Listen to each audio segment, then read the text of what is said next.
খুনি শেখ হাসিনা জনগণের সাথে প্রতারণা করে যেই পথে গিয়েছে আপনারাও সেই পথে যেতে হতে পারে। বিএনপি সেই পতিত স্বৈরাচারের পথে হাঁটা শুরু করেছে।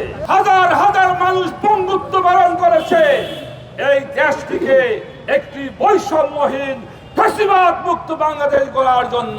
তারা ক্ষমতার জোরে যা ইচ্ছে তাই তারা করতেছে। আজকে আমরা সরকারের মনোভাব বুঝতে পেরেছি, জনগণ বুঝতে পেরেছে।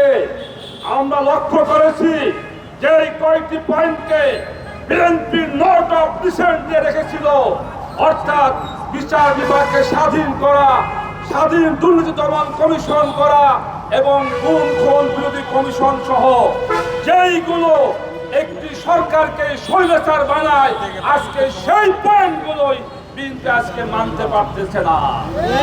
এর দ্বারা আমরা বুঝতেছি বিএনপি সেই পতিত স্বৈরাচারের পথে হাঁটা শুরু করেছে। আজকে আমি স্পষ্ট বলি, জুলাই অভ্যুত্থানে ১,৫০০ মানুষ রক্ত দিয়েছে, হাজার হাজার মানুষ বঙ্গুত্ব বরণ করেছে এই দেশটিকে একটি বৈষম্যহীন ফ্যাসিবাদ মুক্ত বাংলাদেশ গড়ার জন্য।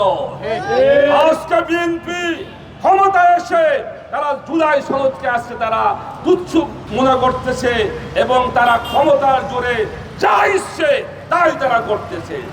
পরিষ্কার বলি, গণভোটের রায় কার্যকর করা না হলে 15 বছরে খুনি শেখ হাসিনা জনগণের সাথে প্রতারণা করে যেই পথে গিয়েছে আপনারাও সেই পথে যেতে হতে পারে।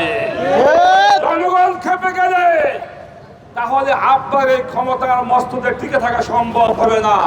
তাই বিএনপিকে বলবো, ভালো ভালো অবিলম্বে আপনারা গণভোটের প্রতিটা অক্ষর অক্ষরে কার্যকর করতে হবে।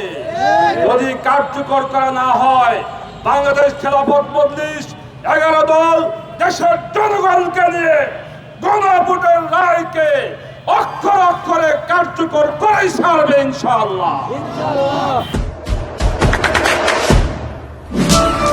দেশে দেশে সবার সাথে দ্য নিউজ।